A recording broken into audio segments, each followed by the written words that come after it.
Sebelum menonton video ini, jangan lupa subscribe YouTube kami dan nyalakan lonceng notifikasi. Terima kasih.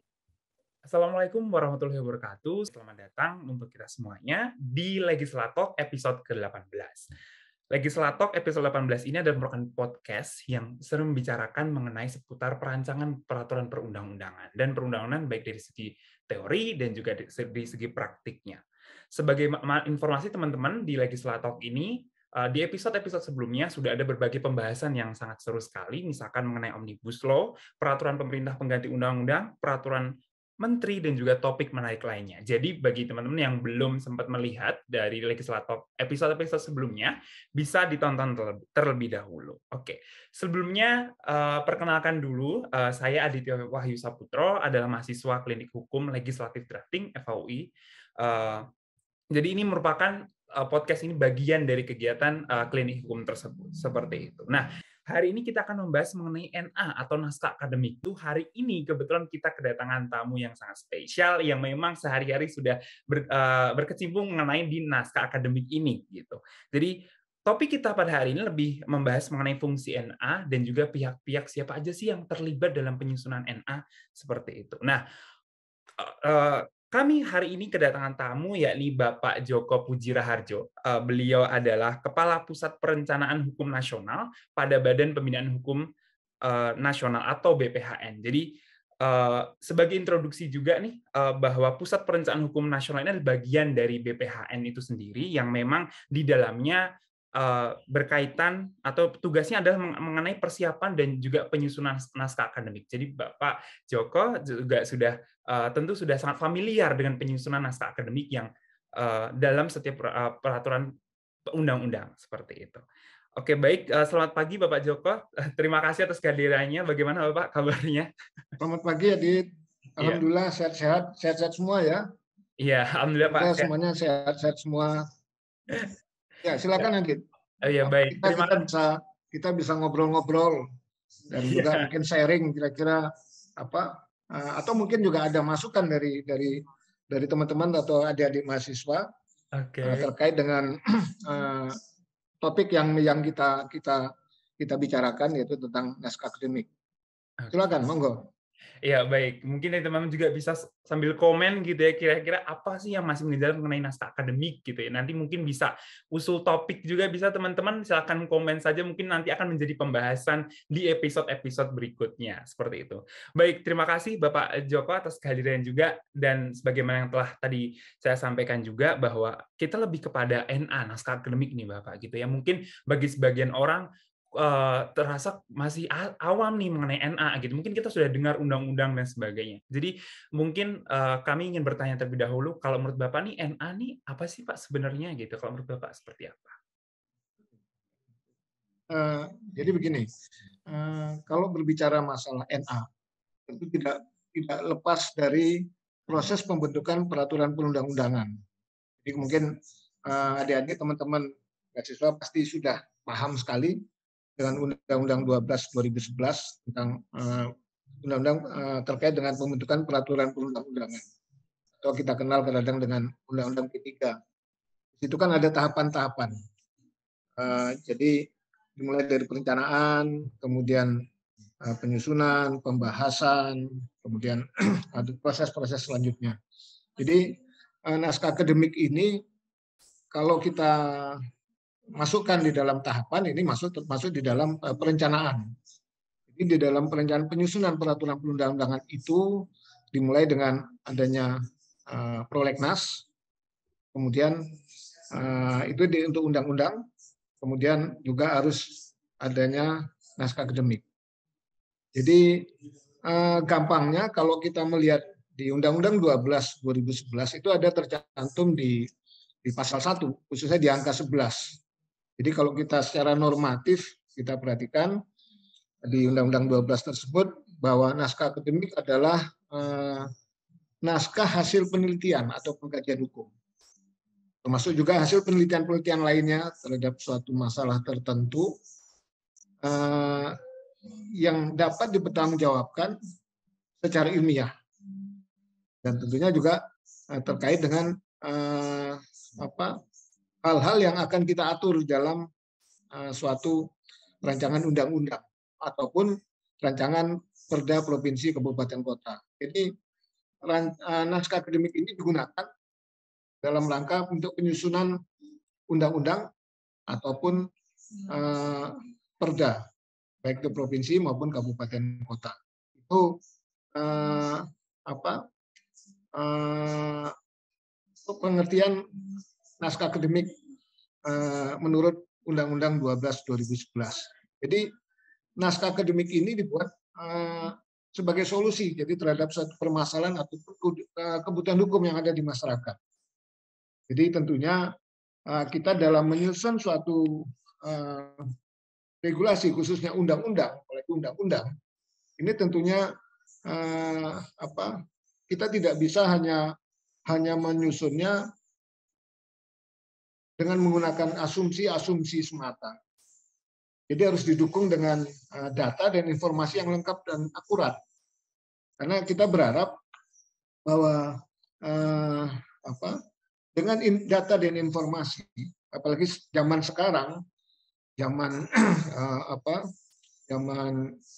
teknologi informasi, tentunya informasi maupun data ini harus betul-betul kita pergunakan, kita manfaatkan dan kita gunakan untuk sebaik-baiknya, sesuai tentunya dengan kebutuhan kita.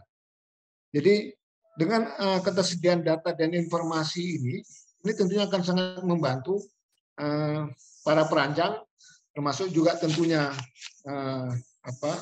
para penyusun naskah akademik untuk bagaimana bisa menuangkannya di dalam suatu naskah akademik.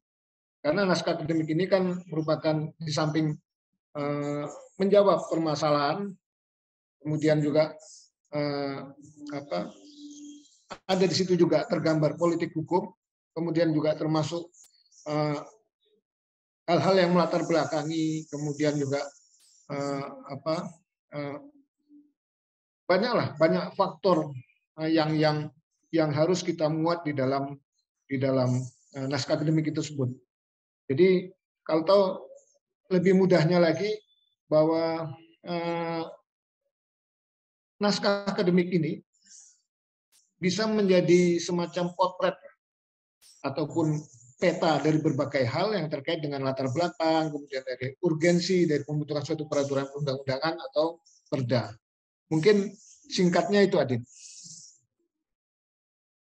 Iya, baik. Terima kasih Pak Joko. Tadi mungkin kita bisa simpulkan gitu ya. Sebenarnya ada beberapa poin penting gitu ya Pak. Ternyata begitu luasnya gitu NA itu gitu kan. Tadi ada kajian hukum, kemudian untuk melihat, untuk menjawab permasalahannya, politik hukum bisa dilihat dari situ. Kemudian latar belakang kenapa ada undang-undang ini gitu, dan alasan-alasan apa yang hal-hal apa aja yang akan diatur dalam suatu undang-undang ada di naskah akademik seperti itu.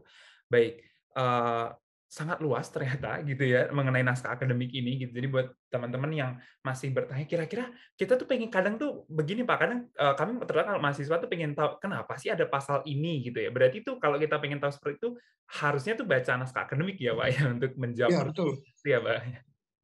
Oke, baik. Karena itu kadang sering muncul gitu. Baik. Kemudian, nah setelah kita tahu nih kurang lebih, naskah akademik itu ternyata kajian hukum atau kajian penelitian lain gitu ya mengenai apa yang akan diatur dalam suatu undang-undang atau peraturan daerah gitu. Nah, kami juga pengen tahu lebih lanjut gitu ya, terutama siapa sih yang dibalik penyusunan dari naskah akademik sendiri, khususnya untuk BPHN sendiri. Kalau dari Bapak gitu kan, dari Pusat Perencanaan Hukum Nasional sebagai bagian dari BPHN tuh terlibatnya seperti apa Pak? Kira-kira BPHN secara keseluruhan juga silakan Pak. Ya, terima kasih. Jadi ini mungkin sekaligus juga memperkenalkan apa sih yang dinamakan makhluk yang namanya BPHN ini. Jadi BPHN ini adalah salah satu unit utama di Kementerian Hukum dan HAM yang menangani terkait dengan perencanaan hukum, kemudian pembentukan hukum, kemudian juga analisa evaluasi, kemudian penyuluhan dan bantuan hukum, serta bahkan lebih luas lagi Pusat Dokumentasi dan Informasi Hukum Nasional. Jadi kalau terkait dengan tadi ditanyakan oleh Adi terkait dengan dalam proses penyusunan NA, bagaimana peran dan wewenang BPAN. Jadi kalau terkait dengan peran dan wewenang BPAN, ini tentu kita harus lihat di peraturan pelaksanaan dari Undang-Undang 12 2011, yaitu Peraturan Presiden 87 nomor 87 tahun 2014. Jadi kita bisa lihat di pasal, khususnya di pasal 8 ayat 2 kalau tidak salah, itu dikatakan bahwa penyusunan naskah akademik rancangan undang-undang itu dilakukan oleh pemrakarsa. Pemrakarsa ini dari sisi pemerintah itu adalah seluruh kementerian dan lembaga. Kalau terkait dengan institusi yang atau pemrakarsa pembentuk undang-undang sesuai dengan konstitusi kita itu adalah DPR, kemudian pemerintah, dan kemudian dengan adanya putusan MK, DPD juga termasuk mereka yang berhak untuk mengajukan prakarsa pembentukan undang-undang. Nah, jadi apabila suatu kementerian dan lembaga ingin membentuk atau mengajukan suatu RUU, maka dia harus membuat NA. Jadi tidak semua NA bukan berarti NA itu dibuat oleh Kementerian Hukum dan HAM. Tapi justru kementerian dan lembaga yang akan sebagai pemrakarsa lah yang akan membuat. Nah, kemudian dia harus berkoordinasi dengan Menteri Hukum dan HAM. Nah, jadi sesuai dengan Perpres 87 2014 tersebut, Kementerian Hukum dan HAM dalam hal ini adalah BPAN. BPAN ini adalah berperan sebagai koordinator. Penyusunan NA dilaksanakan oleh Kementerian Lembaga Pemrakarsa. Jadi walaupun di BPN sendiri, di khususnya di Pusat Perencanaan Hukum Nasional, ada satu bidang, yaitu bidang penyusunan naskah akademik. Tapi ini bukan berarti memfasilitasi atau melakukan penyusunan naskah akademik dari seluruh kementerian dan lembaga. Karena tentu kita tidak mampu. Jadi yang akan kita fasilitasi hanyalah rancangan undang-undang yang berasal dari Kementerian Hukum dan HAM sendiri. Jadi penyusunan naskah akademiknya, kalau pemrakarsa adalah Kementerian Hukum dan HAM, maka naskah akademik akan disusun oleh BPAN, ada di Pusat Perencanaan Hukum Nasional. Ini berkaitan dengan fungsi yang dimuat di dalam Peraturan Menteri Hukum dan HAM nomor 29 tahun 2015 itu tentang organisasi dan tata kerja Kementerian Hukum dan HAM. Di Permenkumham tersebut itu dicantumkan di situ terkait dengan tugas BPAN, yaitu meliputi fungsi koordinasi dan fasilitasi penyusunan NA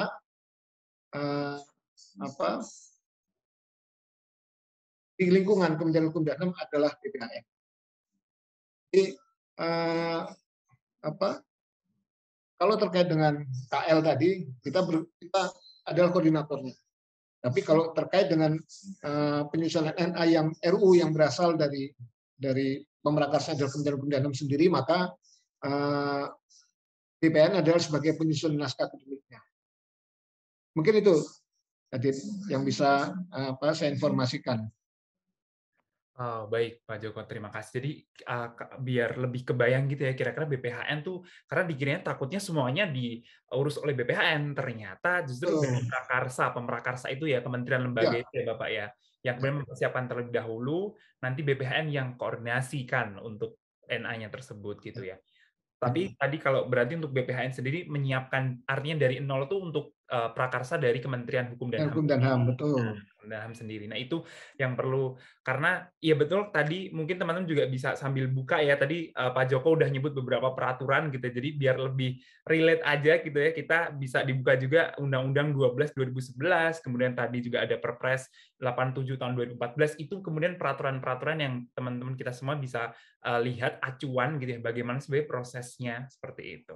Baik, terima kasih Bapak. Ini mungkin juga ini kita juga sering kadang karena sebagai koordinator kita juga membuka diri seandainya diminta bantuan, karena tidak semua kementerian dan lembaga itu memiliki perancang yang bisa untuk menyusun naskah akademik ataupun menyusun suatu RUU.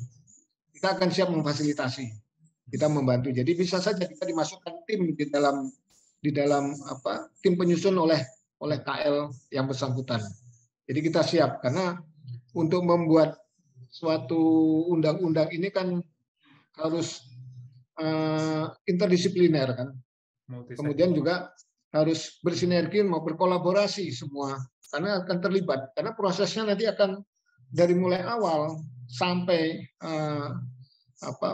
proses kita serahkan ke DPR ini ada beberapa tahapan yang harus dipenuhi oleh seluruh KL. Jadi dalam rangka untuk menjaga kualitas maupun dari aspek material maupun formilnya. Jadi itu yang bisa saya sampaikan. Nanti mungkin bisa kita kembangkan lagi dalam ngobrol kita nanti ya. Iya, terima kasih Bapak. Iya, jadi tadi fungsi koordinasinya tadi bahkan masuk tim gitu ya. Jadi buat kita jadi tahu gitu kira-kira di BPN itu ngapain. Ternyata juga tidak hanya di BPN sendiri. BPN harus ikut tim juga berkoordinasi dengan berbagai kementerian lembaga. Ya Pak ya, berarti untuk yang sangat banyak itu gitu. Jadi sangat mungkin sekali gitu ya, karena memang fungsinya tadi dalam penyusunan NA mengkoordinasikan itu seperti itu hingga nanti diajukan ke DPR. Nah, kebetulan banget karena Pak Joko juga sudah menyebutkan soal pengajuan di DPR nih gitu ya. Tentu artinya sudah masuk lebih kepada pembahasan. Tadi kan lebih kepada perencanaan ya Pak ya, penyusunan di awal seperti itu kan untuk naskah akademik gitu. Nah, sekarang kalau kita kemudian beralih gitu. Jadi teman-teman kalau kita sudah NA sudah jadi gitu, ada rancangan undang-undang juga gitu kan, nanti maka prosesnya akan setelah dapat approval juga dari presiden, nanti kemudian dalam kasus ketika usulannya berasal dari eksekutif ya, dari pemerintah seperti itu, nanti akan diajukan ke DPR. Nah, sebenarnya dari proses ini Pak, terutama di pembahasan nih di DPR gitu ya,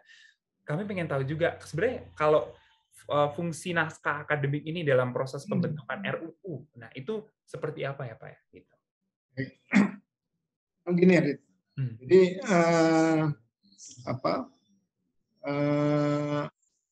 kalau berbicara tentang fungsi naskah akademik, ini kan tidak lepas dari proses pembentukan peraturan perundang-undangan.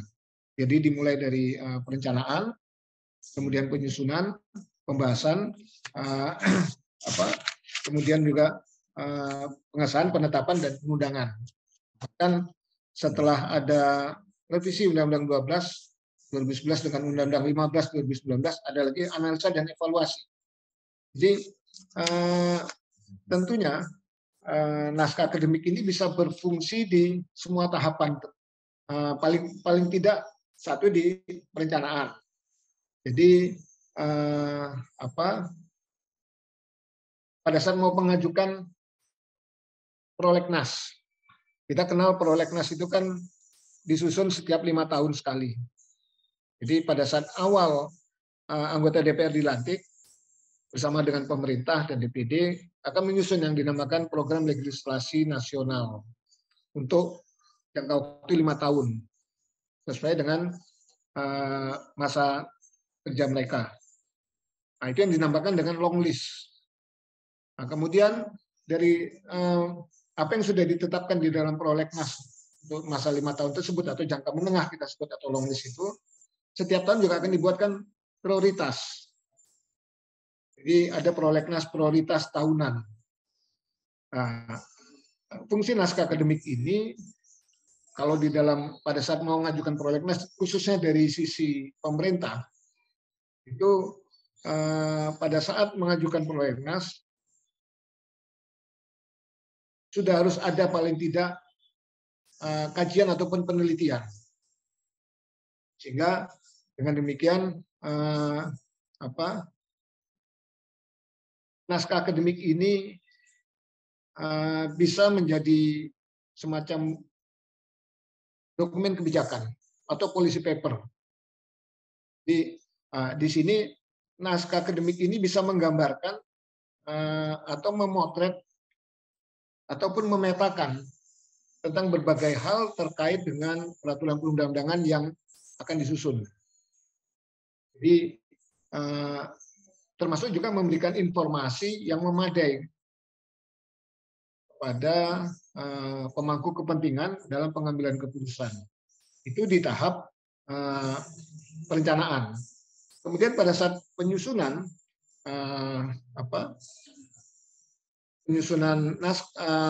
draft undang-undang, ini naskah akademik ini bisa dijadikan bahan bagi perancang untuk menyusun norma di dalam draft RUU tersebut.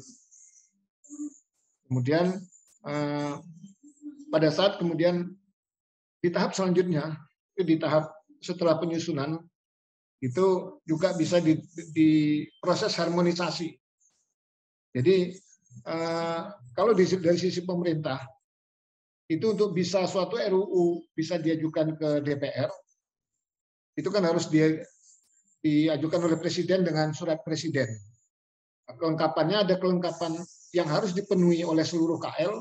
Yang pertama adalah adanya naskah akademik, kemudian adanya draft RUU, kemudian sudah ada melalui proses panitia antar kementerian. Nah, itu ada rapat panitia antar kementerian akan mengundang semua stakeholder terkait dengan RUU yang akan disusun. Kemudian juga harus ada melalui proses penyelarasan naskah akademik. Jadi setelah PAK yang membahas termasuk draft RUU-nya, itu nanti di proses penyelarasan itu nanti akan kita selaraskan naskah akademik dengan draft RUU yang sudah dibahas tersebut. Dan ada lagi proses harmonisasi.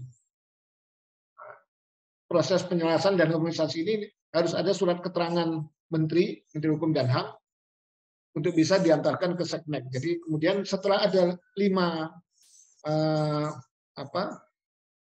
syarat substantif tadi terpenuhi, barulah Presiden bisa mengeluarkan surat Presiden untuk mengantarkan RUU tersebut ke DPR. Nah, pada saat harmonisasi ini juga NA ini bisa menjadikan fungsi sebagai acuan materi di samping yang akan diatur tadi yang di penyusunan, kemudian juga pada saat proses harmonisasi ini juga akan tampak, akan bisa digali oleh stakeholder agar peraturan perundang-undangan atau undang-undang yang akan kita susun ini tidak tumpang tindih, baik itu secara vertikal maupun horizontal. Kemudian pada saat di DPR pembahasan di tahap ketiga dari proses penyusunan tersebut ini bisa sebagai bahan atau katakanlah dokumen pembahasan atau istilahnya kita biasa kita kenal dengan position paper. Nah, ini akan memberikan arah kepada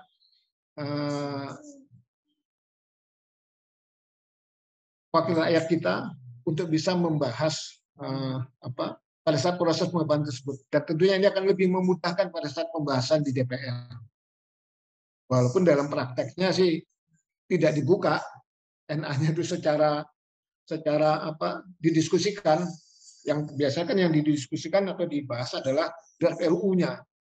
Tapi di DPR sendiri kan ada tenaga ahli. Mereka lah nanti akan memberikan feeding kepada wakil-wakil rakyat kita, anggota DPR, dalam proses pembahasan tersebut.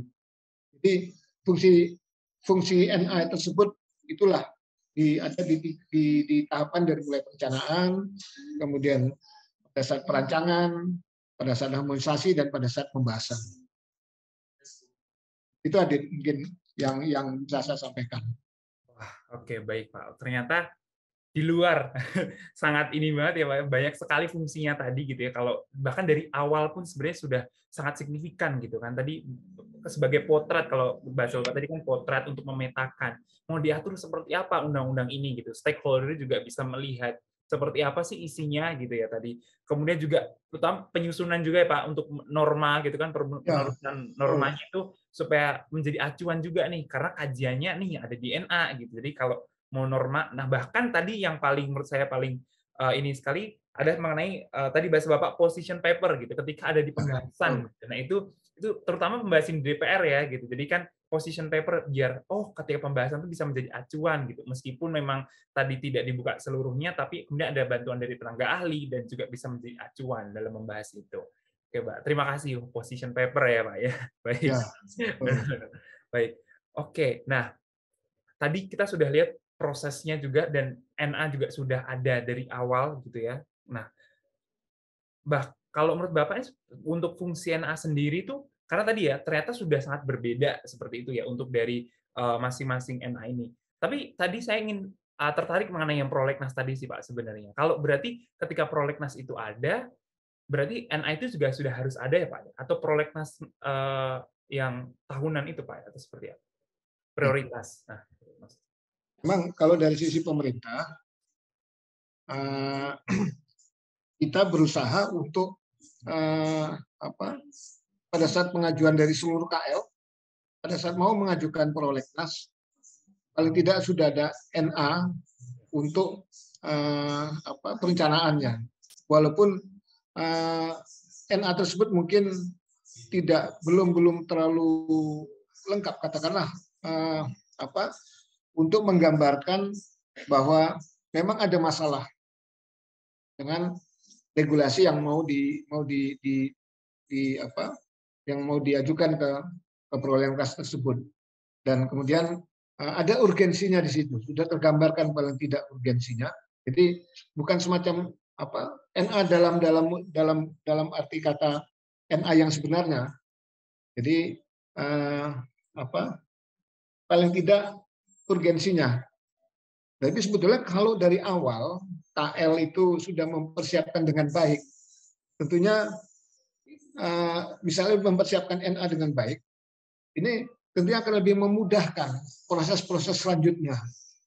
Nah, proses selanjutnya kan tinggal misalnya di perancangan kita tinggal nambah data-data yang lain. Mungkin ada hasil penelitian yang baru, kita tambahkan lagi di situ. Kemudian ada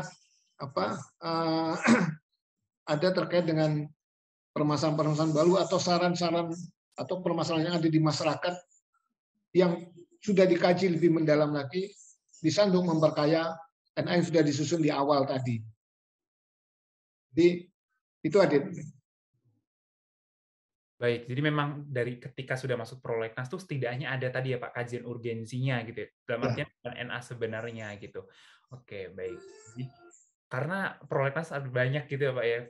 Karena kira udah ada NA-nya, ternyata masih berupa kajian awal gitu ya, sebagai urgensi gitu ya. Mungkin nanti ketika memang sudah masuk pembahasan, nah berarti sudah siap itu NA yang sesungguhnya seperti itu. Baik. Nah, ini kemudian kita masih dalam proses pembahasan Pak sebenarnya gitu. Kalau menurut tanggapan dari Bapak sendiri gitu ya, ketika RUU-nya tersebut nanti yang disetujui itu adalah berbeda gitu dengan apa yang sudah dikaji di awal di naskah akademik. Nah, karena pasti di pembahasan ada banyak dinamika, ada proses pembahasan yang sangat sulit dikit seperti itu. Nah, kemudian lalu bagaimana ya Pak ya ketika ada perbedaan dari kemudian hasil RUU yang disepakati dengan kemudian NA yang di awal seperti itu. Jadi begini ya, proses pembahasan di DPR itu kan betul tadi sangat dinamis.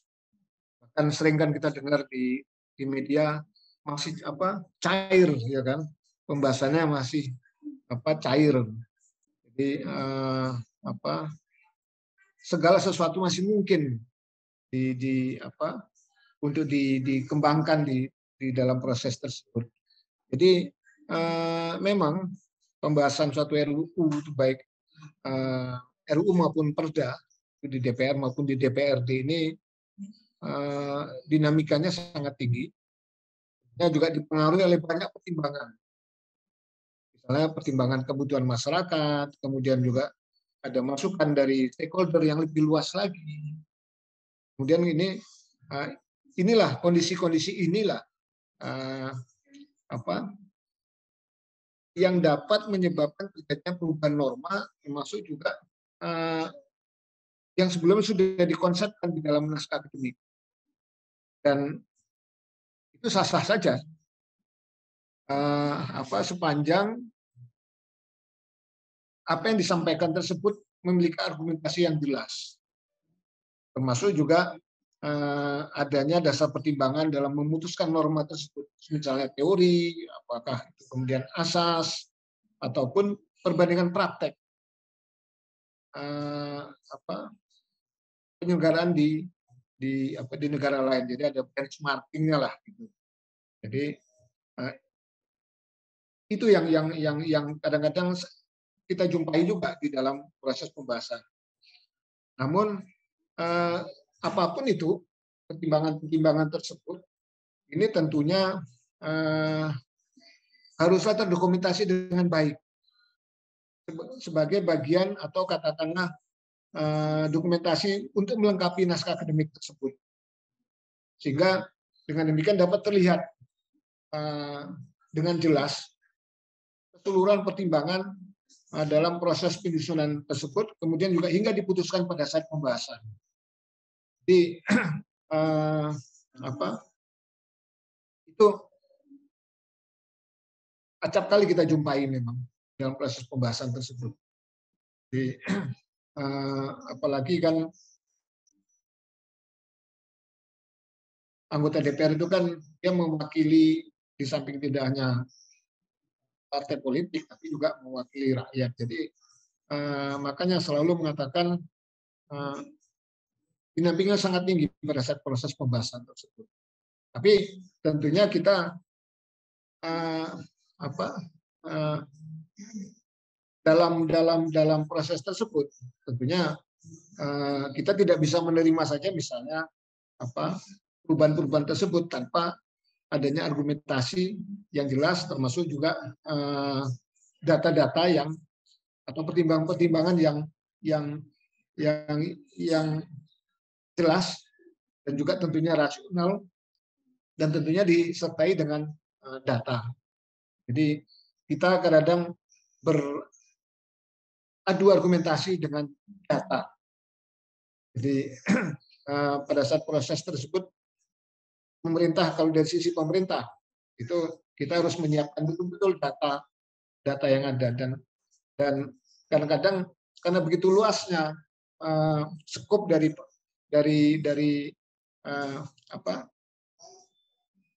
undang-undang yang kita bahas, kadang-kadang ada saja lah terlewatkan, walaupun sebagai pemrakarsanya adalah Kementerian Teknis umpamanya, tapi pasti ada.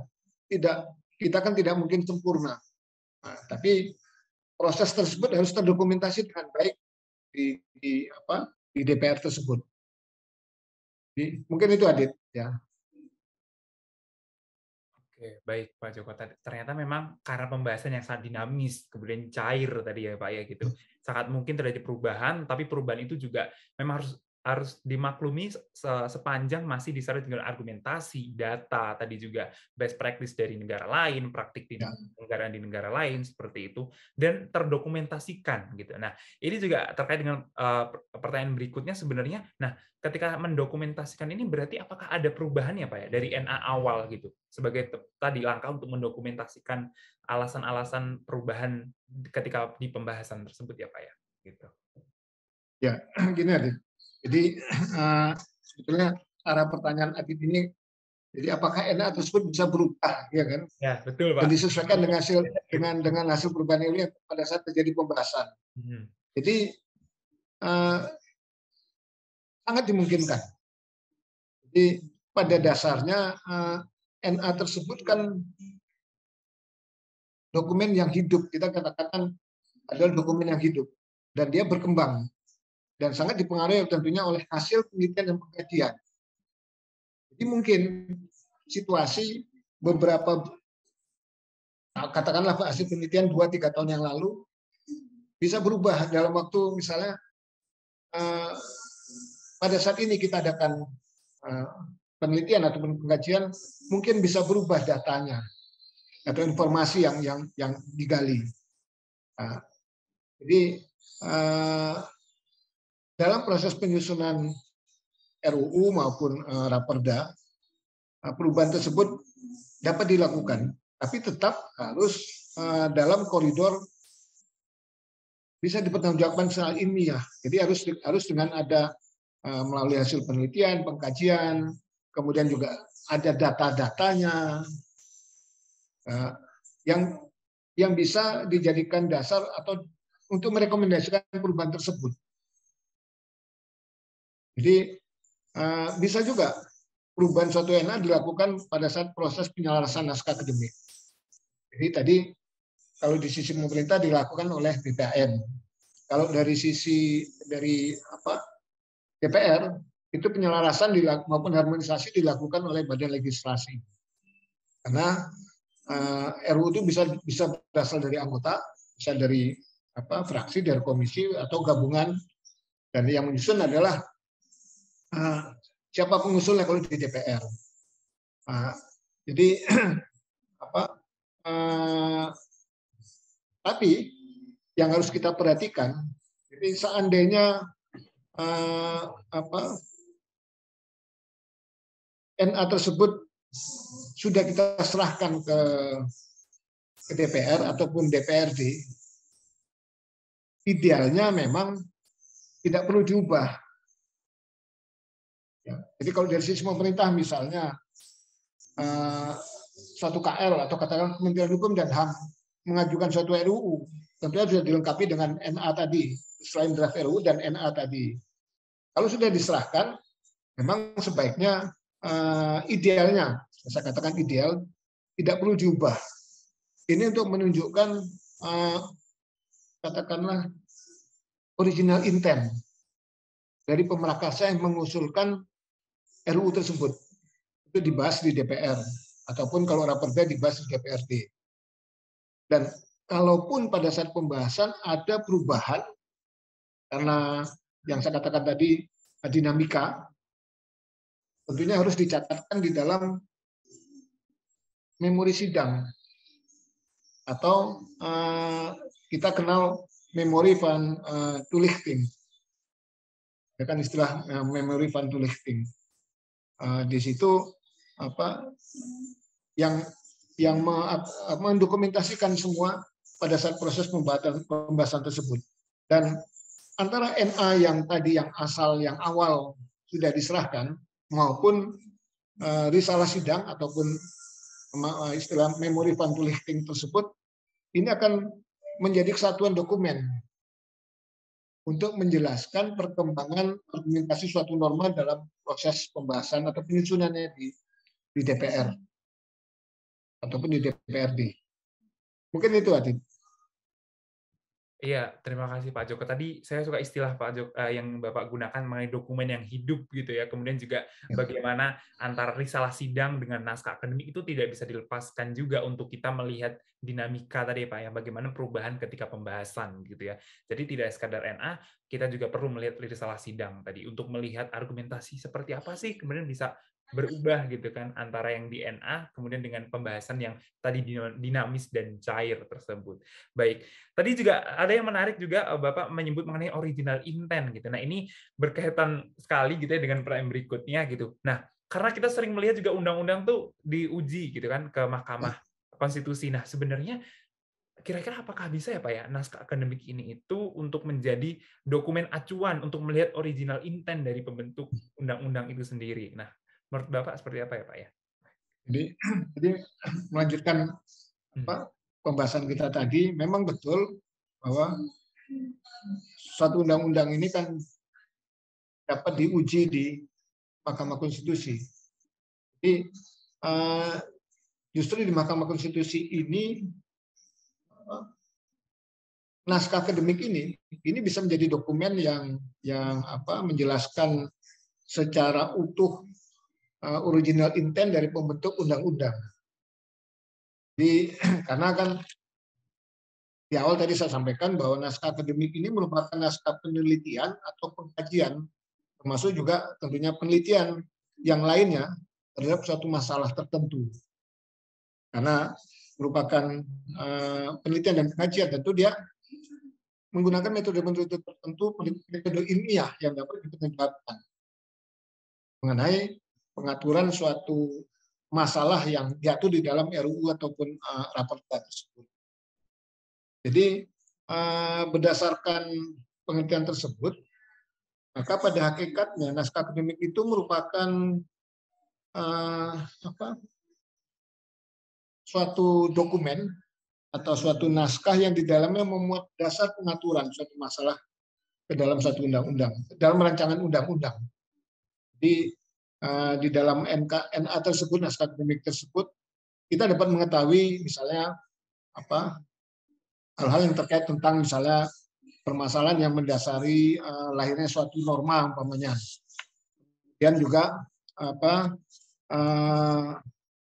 sebagai solusi, dan tentunya juga sebagai juga dasar pertimbangan yang digunakan untuk menentukan pilihan norma. Pilihan norma baik itu berupa kerangka teori, kemudian asas, praktek yang dilakukan di dalam masyarakat, termasuk juga benchmarking atau pengaturan di negara lain dan pengaturan yang telah ada sebelumnya. Jadi kalau lebih jelasnya lagi, nanti mungkin bisa dicek. Jadi permasalahan yang mendasari atau yang mendasari ini pengaturan tersebut, ini bisa dilihat pada misalnya pada bab 2C kalau tidak salah. Jadi bisa dilihat di bab 2C itu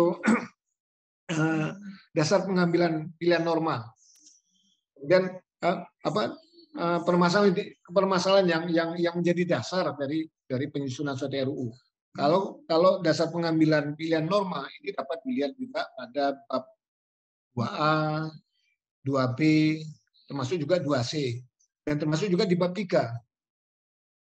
Nah, kalau kemudian norma yang dipilih ini merupakan materi muatan dari bab 5. Bagaimana kita ketahui, lampiran 1 Undang-Undang 12 itu kan terkait dengan norma itu sistematikanya kan ada 6 bab.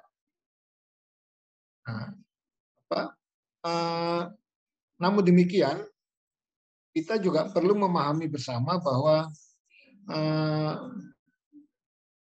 karena proses lahirnya suatu undang-undang itu atau perda itu melalui proses pembahasan yang panjang di DPR dan yang penuh tentunya dengan dinamika tadi. Jadi sangat mungkin terjadi materi di dalam undang-undang karena prosesnya tadi penuh dinamika dan cair. Kalau kita tidak ingin mengatakan penuh dengan kepentingan umpamanya. Jadi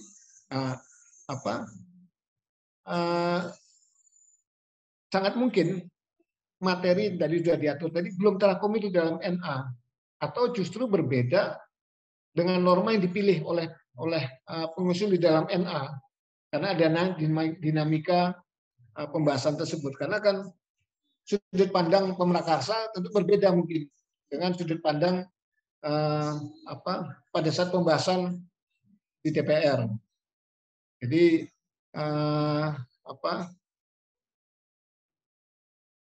tentunya ini akan mempengaruhi juga pada saat pemilihan norma yang akan dipilih. Jadi oleh karena itu maka untuk melihat original intent tadi, original intent yang norma yang diatur dalam undang-undang, perlu dibaca secara bersamaan antara naskah akademik dengan memori van toelichting atau risalah sidang pembahasan, sehingga dapat diketahui norma awalnya bagaimana yang diusulkan oleh pemrakarsa, kemudian perkembangan pembahasannya hingga norma yang akhirnya tertuang di dalam undang-undang atau perda tersebut. Jadi ini harus tergambar dan harus ada benang merahnya dan juga harus ada tentunya keterkaitan. Jadi supaya semuanya itu bisa dipertanggungjawabkan. Mungkin itu, Adit. Ya, baik Pak. Tadi sudah sangat tergambar ya Pak Joko ya. Tadi bahkan dari awal gitu, karena kita NA yang versi awalnya seperti apa rumusannya gitu. Kemudian pembahasan tadi juga untuk lihat risalah sidangnya nih, untuk melihat bagaimana dinamikanya, dan untuk dibandingkan terakhir dengan apa yang kemudian disahkan seperti itu. Jadi memang bisa menjadi gambaran original intent ya Pak Bapak ya, dari pembentuk undang-undang gitu. Karena tadi bahkan kita bisa tahu gitu pilihan normanya itu kenapa seperti itu ya, dilihat dari NA tadi dan juga dibaca bersama dengan risalah sidangnya tadi ya Pak ya, seperti itu ya. Oke, baik. Jadi original intent kita bisa melihat dari NA tersebut. Nah, mungkin ini sebagai pertanyaan penutup sih Pak. Tadi juga berkaitan Bapak di awal juga sudah menyinggung bahwa BPHN, Badan Pembinaan Hukum Nasional itu juga mengenai jaringan dan dokumentasi hukum. Artinya Ya, tidak betul. NA saja, tapi sangat luas gitu. Nah, karena jaringan dan dokumentasi informasi dan hukum ini tuh sebenarnya kalau masyarakat ingin mengakses naskah akademik ini seperti apa ya? Apakah harus datang ke BPHN atau seperti apa nih Pak gitu? Kita ingin mengakses untuk NA ini seperti itu. Terima kasih Adit. Jadi dengan apa? Dengan perkembangan teknologi informasi saat sekarang ini yang sudah sedemikian pesat. Jadi informasi terkait dengan naskah akademik apapun atau dokumen-dokumen lain itu dapat dengan mudah sebetulnya kita akses bisa melalui website. Jadi seluruh kementerian itu, kementerian dan lembaga sudah punya website. Bahkan kebetulan di BPN ini ada namanya Pusat Dokumentasi dan Jaringan Informasi Hukum yang dengan Kepres ini merupakan koordinator atau pusat jaringan secara nasional yang menghimpun semua informasi yang ada. Jadi kalau kita ingin mengakses misalnya NA, itu bisa melalui website semua kementerian ataupun termasuk di DPR. Itu sekarang sudah terdokumentasi dengan baik. Hanya mungkin kadang-kadang tidak semuanya mengupdate dengan cepat. Gitu. Yang saya melihat mengamati yang paling bagus dan paling cepat itu websitenya misal MK. MK itu cepat sekali. Websitenya itu setiap informasi ataupun hasil putusan sidang itu dengan cepat sudah diakses, bisa diakses, kita akses. Nah, kalau terkait dengan NA, ini kan kebetulan Undang-Undang 12 2011 tersebut kan juga memberikan kewajiban untuk penyebarluasan dari sejak proses prolegnas, perencanaan, sampai kemudian proses terakhir adalah pengundangan. Ini wajib disebarluaskan oleh seluruh kementerian dan lembaga. Ini ada di pasal 88 di Undang-Undang 12 2011. Jadi kalau RUU yang berasal dari Prakarsa Kementerian Hukum dan HAM, NA dapat langsung diakses di websitenya BPHN. Nah, ataupun kalau seandainya RUU tersebut prakarsa dari KL, bisa diakses di KL yang bersangkutan. Namun kalau sudah melalui proses penyelesaian naskah akademik, tadi kan saya sampaikan bahwa setiap RUU itu harus diselaraskan naskah akademiknya. Kalau sudah melalui proses naskah akademik dan sudah dikeluarkan surat keterangan sudah diselaraskan naskah akademiknya, ini pasti akan dimuat juga di dalam website BPHN ataupun di JDIH. Jadi NA yang dibuat oleh BPHN atau NA yang sudah diselaraskan ini dapat diakses melalui website BPHN, yakni www.bphn.go.id.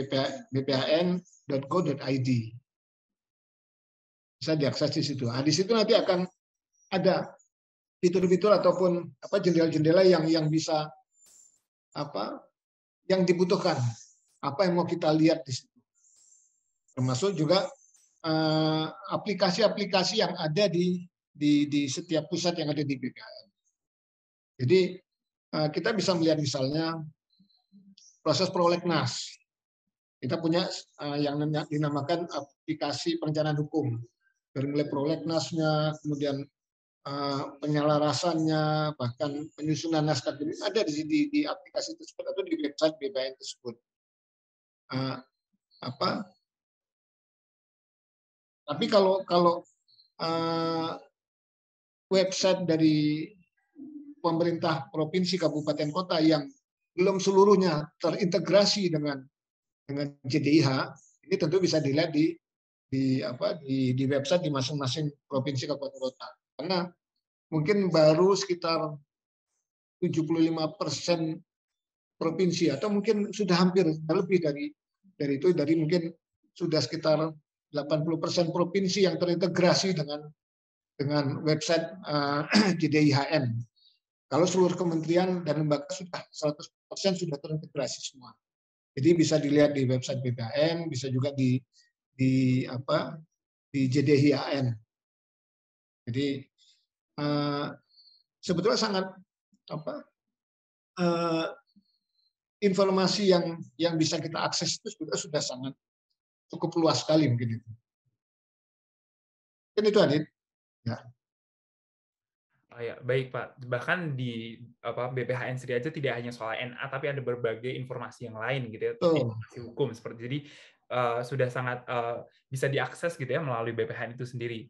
Untuk mungkin NA tadi yang belum diselaraskan seperti itu, memang berarti lebih merujuk pada dari kementerian atau lembaga pemerakasa, pengusulnya gitu. Tapi kalau NA yang sudah diselaraskan diakses ada di website BPHN gitu. Sedangkan untuk perda ya bisa dilayari juga situs dari daerah terkait seperti itu ya Pak ya. Baik, nah ini karena kadang sering Pak pengen nanya nih NA tuh dapatnya gimana gitu. Nah semoga teman-teman nanti bisa langsung untuk melayari tadi yang sudah disebutkan Pak Joko juga, bphn.go.id seperti itu ya. Baik, oke. Terima kasih Pak. Sebenarnya tadi yang diskusi kita mengenai NA ini gitu ya. Mungkin topik kita kali ini tuh sangat menarik, tadi naskah akademik dari original intent, dari pembentukan seperti itu. Mungkin jika saya simpulkan, Bapak izin untuk menyimpulkan gitu ya, untuk sebagai penutup juga gitu. Tadi naskah akademik sebenarnya tadi mengenai kajian hukum atau kajian penelitian lain gitu ya, mengenai masalah apa yang di masyarakat, kemudian juga nanti fungsinya tadi yang saya suka juga tadi mengenai position paper gitu atau dokumen yang hidup gitu. Artinya memang menjadi acuan ketika untuk membentuk pilihan norma, kemudian pembahasan di DPR gitu. Tapi jangan lupa juga untuk dibaca bersama dengan risalah sidang, karena tadi dinamisnya, kemudian cairnya proses pembahasan, itu sangat memungkinkan NA itu kemudian berbeda dengan hasil nanti pembahasan, di hasil pembahasan yang disahkan, rancangan yang disahkan di DPR tadi, seperti itu. Kemudian juga, nah mengenai informasi tadi aksesnya di mana tadi juga sudah disebutkan. Kemudian mungkin yang terakhir, sekali lagi ya di sini Badan Pembinaan Hukum Nasional itu tidak kemudian membuat seluruh NA ya Pak ya gitu. Ya, tidak sama sekali. Ya, jadi sesuai dengan ketentuan di Undang-Undang 12 maupun di Perpres, NA itu dibuat oleh Pemrakasa. Karena ya, tapi berkoordinasi dengan Kementerian Hukum dan HAM. Baik, nah itu perlu kita juga membedakan biar kita tahu juga nih BPHN itu sebenarnya bagaimana dalam pisahan NA-nya gitu, memfasilitasi koordinasi bukan dari awal bikin juga gitu sebenarnya. Baik, itu mungkin Pak untuk diskusi pada Legislator ke episode 18 ini. Terima kasih atas kesempatan juga kita bisa diskusi gitu ya. Dan juga untuk teman-teman gitu jangan lupa untuk share, like dan juga komen gitu ya. Mungkin ada yang usulan topik bisa juga silakan komen gitu ya. Dan jangan lupa nonton nanti masih ada episode yang akan datang gitu ya dengan topik-topik seputar peraturan perundang-undangan seperti itu ya. Dan tadi juga saya sudah sampaikan bahwa ini adalah bagian rangkaian dan juga dari Klinik Hukum Fakultas Hukum Universitas Indonesia gitu ya. Jadi teman-teman juga bisa mengikuti kegiatan mengupdate nih kegiatan Klinik Hukum itu seperti apa sih gitu ya. Bisa untuk follow dan juga ikuti dari akun Instagram dan juga YouTube dari Klinik Hukum Fakultas Hukum Universitas Indonesia seperti itu. Oke, terima kasih mungkin Pak Joko atas kesempatannya dan juga diskusinya gitu ya. Terima kasih juga buat teman-teman yang sudah mengikuti sampai akhir. Kita semoga bermanfaat dan nanti kita bisa ketemu di lain kesempatan. Terima kasih. Terima kasih Adit. Kapan-kapan kita ketemu lagi. Ya, kita berharap teman-teman bisa menjadi agen pembaharu. Baik. Ya khususnya pembaruan hukum. Baik. Mungkin itu ya Adit ya. Sukses ya, sehat semua ya. Terima kasih. Assalamualaikum warahmatullahi wabarakatuh. Terima kasih sudah menonton. Jangan lupa like, subscribe, dan komen video ini. Follow juga sosial media kami di Instagram dan Facebook, Indonesia Center for Legislative Drafting.